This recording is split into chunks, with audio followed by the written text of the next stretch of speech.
Hello friends, welcome to your channel that is Rankers Q and this channel works under the guidance of all-in-one English class which is only for English friends। आज के video में हम आपके लिए vocab लेके आए हैं। So without wasting your precious time, let's start the video with Sino and Anto। Our first word is दीवार। दीवार मीन्स होता है बाहर निकलना, कहीं से बाहर निकलना, कुछ भी। तो चलिए देखते हैं वर्ड्स को।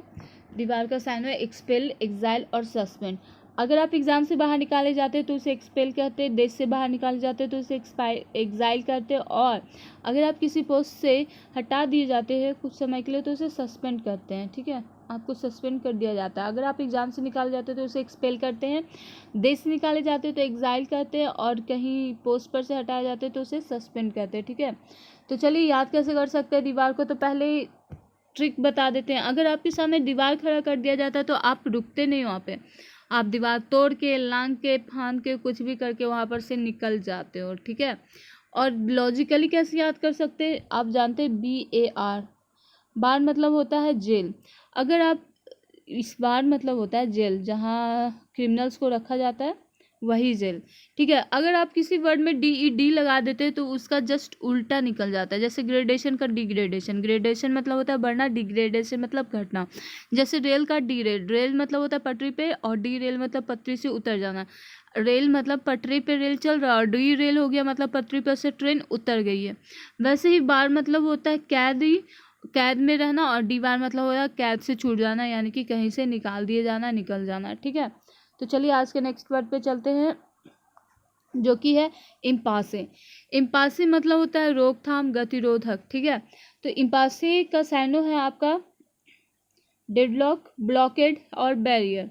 याद कैसे कर सकते हैं, अगर आप जैसे ट्रैफिक में हो, कहीं जा रहे हो, तो आने जाने वाले रास्ते में जैसे कहीं पे बास लगा दिया, मतलब उधर से आप नहीं जा सकते, वैसा वास वगैरह लगा दिया, तो आप वहाँ तक पहुँचने से पहले, जैसे ये रास्ता है आपका, ठीक है, बास यहाँ पे लगा हुआ है और आप इधर हो, आप अभी यहीं पर से आ रहे हो, और इधर से ये एक गाड़ी ऑलरेडी यू टर्न करके आ रही है, तो ये क्या कहती है आपको, भाई साहब इधर मत जाइए, इधर आप नहीं जा पाएंगे, आप पास नहीं कर पाएंगे इधर से।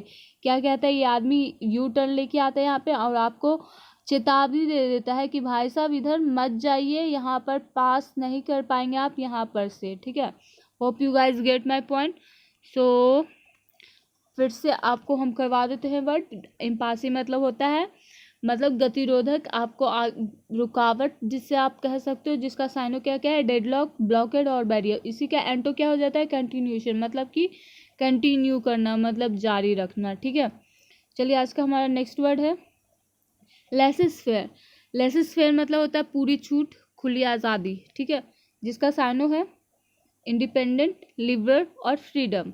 फिर से लेसेस-फेयर मतलब होता है आज़ादी, जिसका साइन हो इंडिपेंडेंट, लिबरल और फ्रीडम। याद कैसे करेंगे, आप जानते हो कि हमारे यहाँ बहुत मेला लगता है, चाहे कुंभ का मेला हो, दशहरा का मेला हो, गणेश मेला हो, कुछ भी हो, आपके फैमिली आपको मेला में जाने से नहीं रोकते हैं।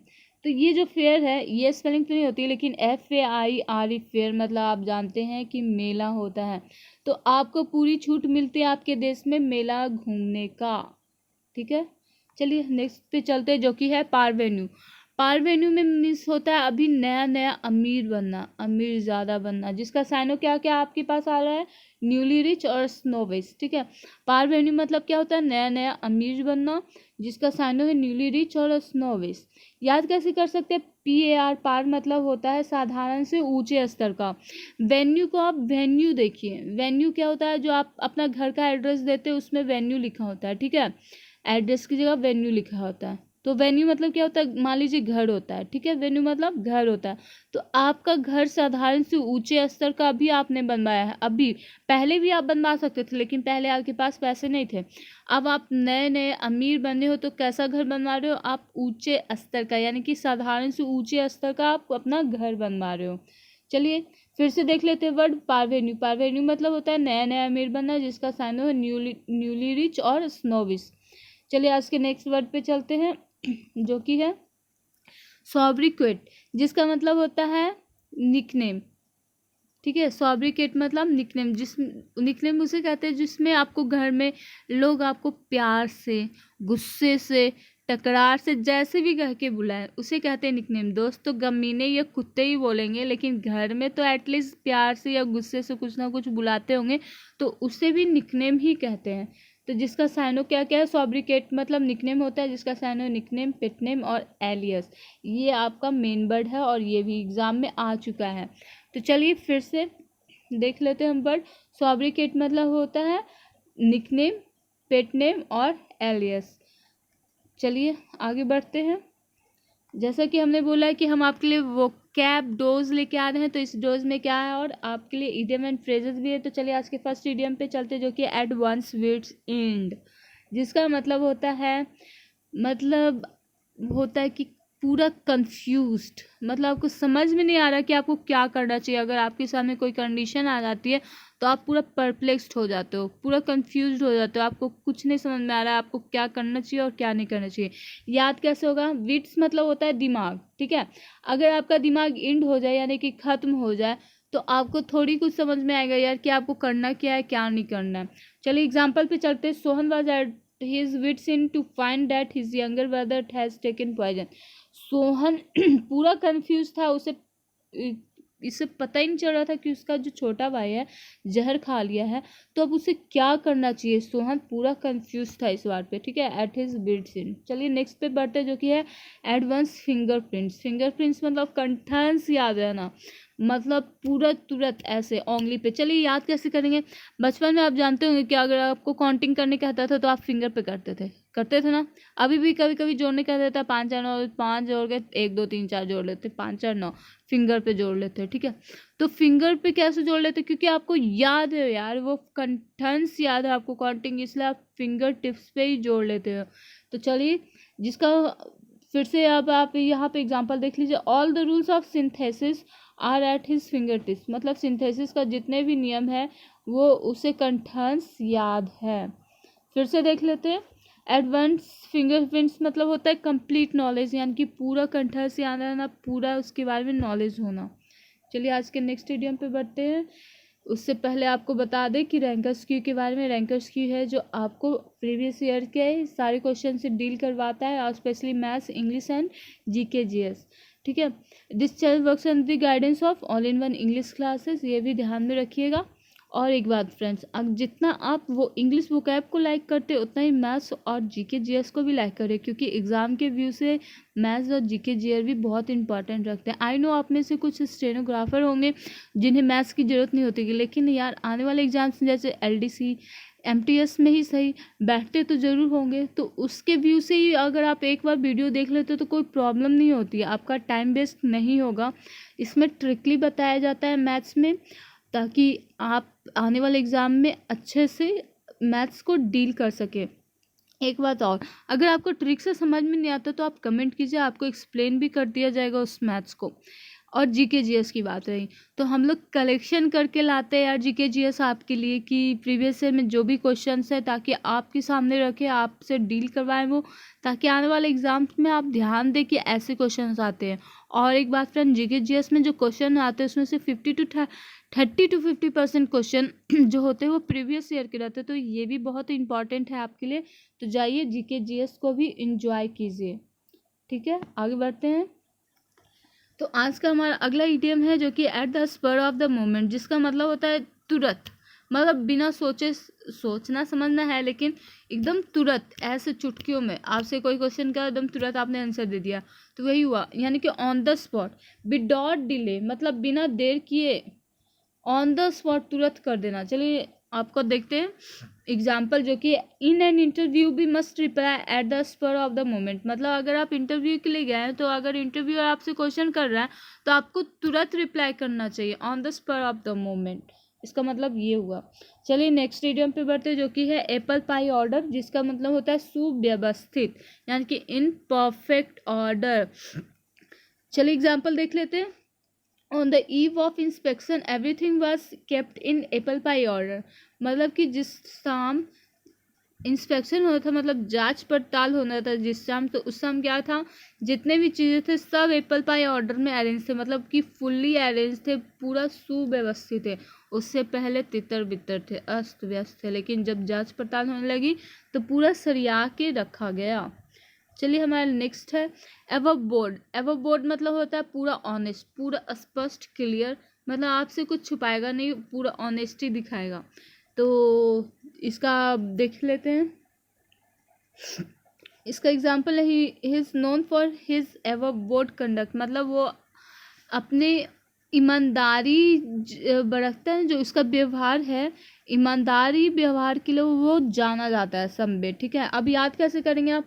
आपने देखा होगा टास्क खेलते हो आप, ठीक है, टास्क खेलते हो तो यहाँ बैठे हैं एक, यहाँ बैठे हैं एक यहाँ बैठे हैं, एक यहाँ बैठे हैं। तो कुछ लोग क्या होते हैं ना, अंडर द टेबल होते हैं। ये मान लो बोर्ड है, इस पे क्या होता है कि आप ताश के पत्ते फेंकते हो, जितने पत्ते हैं आपके ताश के पत्ते फेंकते हो। मान लो ये ताश का पत्ता है, ठीक है, गोल नहीं होते हैं आई नो, बट मानने में क्या जाता है, सपोज ही तो करना है। लड़की को लड़का मान लो, लड़का को लड़की मान लो, वैसे ही सर्किल को स्क्वायर मान लो, बस यही तो करना है। तो चलिए, जो एक आदमी, काफ़ी आदमी को आपने देखा होगा रियलिटी में टास्क खेलते देखा होगा आपने, वैसे मैंने भी नहीं देखा, लेकिन यूट्यूब वगैरह इतना फेमस है यार, ये सब देख सकते हैं। तो अंडर द टेबल अगर रहता है तो वो बेईमानी कर रहा है। अगर आप एबव टेबल आपका दोनों हाथ है तो आप ईमानदारी से हो, मतलब आपने कोई कार्ड छुपा नहीं रखा अपने बॉडी में, अपने स्लीव्स में, आप बेईमानी नहीं कर रहे हो। बस इसी व्यू से याद रखा, मतलब अगर आधे से ज़्यादा ईडियम्स आप सोच लेते हो कि किस स्टोरी पे निकला है तो आपको वो ईडियम हमेशा के लिए याद हो जाएगा। चलिए, आज के नेक्स्ट में हम लोग को मिलने वाला है वन वर्ड सब्स्टिट्यूशन, यानी कि OWS, जो कि हमारा फर्स्ट है। एब्रीविएशन, एब्रीविएशन मतलब होता है a shorten form of a word और फ्रेज, किसी वर्ड या फ्रेज का शॉर्ट, ठीक है। जैसे WHO, इसका फुल क्या होता है? World health organisation, WTO, world trade organisation, UNO, united nation organisation. तो मतलब ये जो WTO, WHO, UNO है, वो क्या है? एब्रीविएशन है, मतलब short form of which. WTO किसका है? World trade organisation, WHO world health organisation, मतलब आप शॉर्टकट कुछ भी कर रहे हो उसका। चलिए नेक्स्ट पे पढ़ते हैं, जो कि एब्डिकेट। एब्डिकेट मतलब होता है स्वेच्छा से पद को त्यागना। Give up a throne voluntary, क्या है? Give up the throne voluntary. Throne मतलब होता है क्या बोलते हैं, वो जो राजा महाराजा जिस पे बैठते हैं ना, वो चेयर बड़ा सा शानदार, क्या बोलते हैं यार, शाहजहां वगैरह का मयूर सिंहासन, सिंहासन जो होता है उसे बोलते हैं थ्रोन, ठीक है। तो जो थ्रोन होता है उसे त्यागना, स्वतः से त्यागना। अब तो थ्रोन नहीं होता है जो राजा राज करता है, तो अब क्या है? पोस्ट है, ठीक है। जैसे अगर PM अपना त्याग पद दे रहे हैं, त्याग पद दे के हट गए, तो वो क्या कर रहे हैं? स्वेच्छता से पोस्ट को त्याग रहे हैं, यानी कि एब्डिकेट कर रहे हैं, ठीक है। समझ में आ गया होगा आपको इसका यूज़। चलिए नेक्स्ट वर्ड पे पढ़ते हैं, जो कि एबहॉर। एबहॉर मतलब होता है घृणा करना, लोथिंग, डिटेस्ट, ये सब, अपॉलिंग, ये सब वर्ड मैं आपको ऑलरेडी दे चुकी हूँ, इसलिए मैं बता रही हूँ। चलिए, या इसका आप देख लीजिए इंग्लिश में क्या बोलते हैं, regard with disgust and hatred, मतलब घृणा करना पूरा, बिल्कुल। चलिए नेक्स्ट पे बढ़ते हैं, जो कि है एबॉलिश। एबॉलिश मतलब डू अवे विथ होली, मतलब पूरा बर्बाद करना, पूरी तरह तबाह कर देना किसी को, उसे ही बोलते हैं एबॉलिश। चलिए नेक्स्ट वर्ड पे बढ़ते हैं, और आज के आखिरी वर्ड पे बढ़ते हैं, जो कि एब्सकॉन्डर, जिसका मतलब होता है एफिजिटिव, मतलब भगौड़ा, कानून से भागना, उसे ही बोलते हैं एब्सकॉन्डर। और इसका प्योर साइनो है फुजिटिव, ये एग्ज़ाम में आ चुका है, जितना बार आपको देखना है देख लीजिए, प्योर साइनो है इसका। फ्रेंड्स, हमारे चैनल को सब्सक्राइब कीजिए। अगर आपको हमारा वीडियो अच्छा लगा तो लाइक शेयर ज़रूर करें, क्योंकि हमें आपकी सपोर्ट की बहुत ज़रूरत है। अगर आप हमें सपोर्ट करेंगे तो हम आपके लिए ऐसे ही अच्छे अच्छे वर्ड्स लेके आएंगे, जो कि आप एग्ज़ाम के व्यू से बहुत ही इंपॉर्टेंट रखते हैं। Not only for English vocab, हम लोग GK GS और मैथ्स के भी क्वेश्चन लेके आते हैं, स्पेशली प्रीवियस ईयर क्वेश्चन, और सेम क्वेश्चन रखते हैं आपके सामने, ताकि आप देखें कि एग्जामिनेशन में क्या क्वेश्चन होते हैं। नहीं तो हम चाहे तो उसे हटा सकते हैं जो हार्ड हो या बहुत ही कॉम्प्लिकेटेड हो, बट हम ऐसा नहीं करते, क्योंकि हम चाहते कि आप देखिए कि क्वेश्चन कैसे होते हैं एग्ज़ाम में। और फ्रेंड्स, मैथ्स और GK GS के भी क्वेश्चन देखिए एग्ज़ाम के व्यू से, क्योंकि वो भी इम्पॉर्टेंट रखते हैं, क्योंकि सिर्फ इंग्लिश पे आप एग्ज़ाम क्रैक नहीं कर सकते हैं। चलिए फ्रेंड्स, आज की वीडियो में इतना ही। Hope you guys like our video, then share and subscribe our channel too. और thank you for your support. अगर आपने हमारे चैनल को सब्सक्राइब किया तो उन्हें भी थैंक यू, और जिन्होंने नहीं किया तो जाके कर लो यार। अच्छे अच्छे वीडियो बना रहे हैं, हम लोग मेहनत कर रहे हैं इस पर। और एक बात और, आपका दिन और रात दोनों ही शुभ हो।